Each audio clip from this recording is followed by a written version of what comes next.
Hey, what's up? I'm Patrick Epino from the National Film Society, and I just watched South by Chantal Akerman.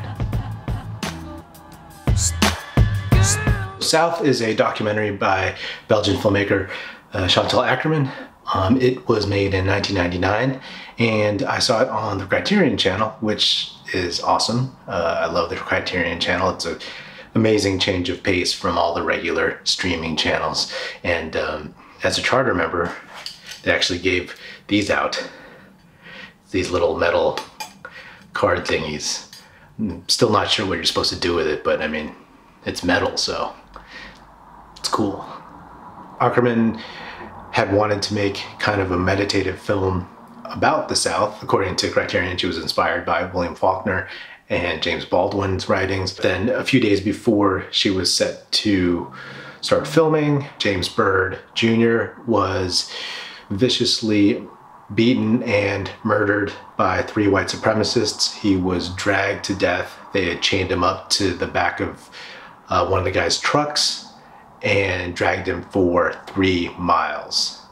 Yeah. Now, I remember when this happened, it was just really, really disturbing and really shocking and made you really angry. I gotta say, this is probably one of the best things I've watched all year. Here are my observations on what makes South such a great film. Also, I guess there's spoilers. 1, it's simple.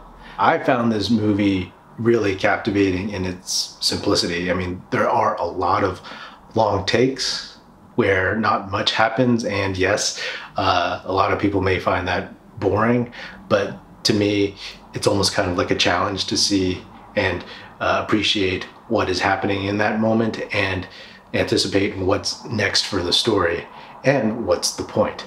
And to be honest, sitting and watching a long take is actually kind of relaxing, maybe a little purifying, if that doesn't sound too pretentious, because we're so used to 5-second ads, 15-second videos, stuff going by super quickly, cutting, editing. And so just kind of being presented like this space. And not that just like any long take of anything is that great, but I think when you watch this film, she's trying to take you somewhere and give you the sense of what life is like there.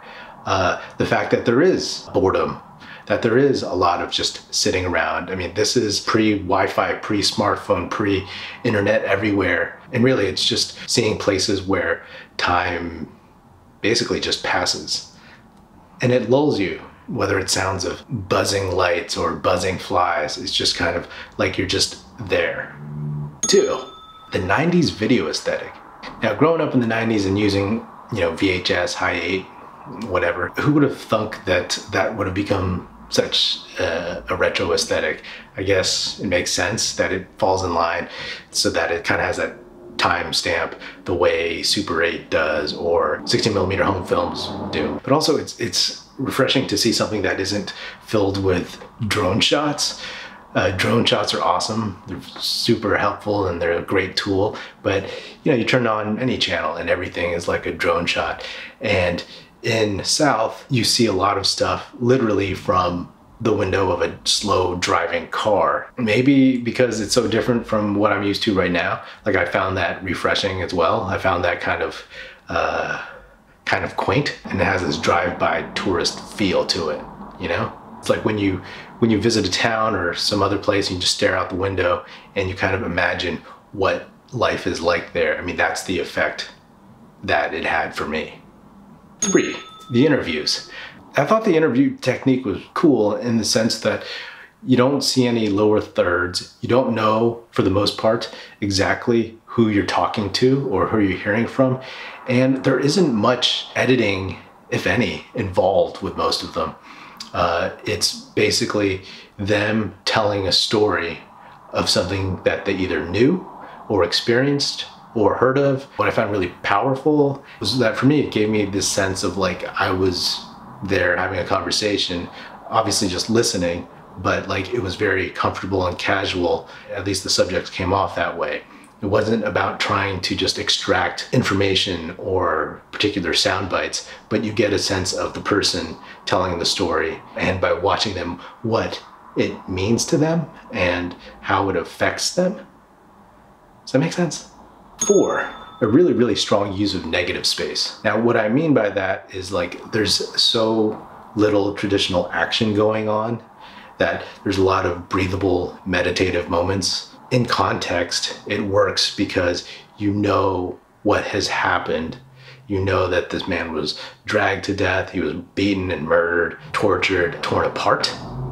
Yeah, having these interviews and then seeing these spaces without much narrative context, it allows you to kind of be more active, right? You start imagining things happening in those spaces and you become part of the storytelling. A long take by itself is just a long take, but like in context of everything that's being told in this film, it creates moments for the viewer to add meaning to it. Am I crazy? There's an active viewership where you're engaging in the storytelling in your mind as opposed to just passive watching. And as much as I love passively watching something, it's always good to, actively take part in the narrative process. 5, the ending. Now, I thought this ending was super powerful. There's 2 elements that really hit me hard. First, there was a gentleman, again, we don't know who he is, who is a interview subject, and he's just talking about the white supremacists and how they operate and everything. And I swear, like, I would show it if I could, if I wasn't gonna get flagged for copyright violations. But it's haunting because you listen to it and it is completely applicable to today. It sounds very familiar how these hate groups operate and how they spread. And then the shot, again, maybe this is a spoiler, but it ends with a very long take taken from the back of a car driving the 3-mile stretch where James Byrd was dragged to his death. In fact, you can see circles that the police had spray painted along the route where they found evidence of Mr. Byrd's murder, whether it was pieces of him or any of his belongings or stuff like that. I just found that completely haunting and completely effective. It was a good movie, man. Like, I just kind of on a lark, I started watching it. I was skipping around, going from like Netflix to HBO Max and trying to find something like interesting to watch. And nothing was like really jumping out at me, it all kind of felt,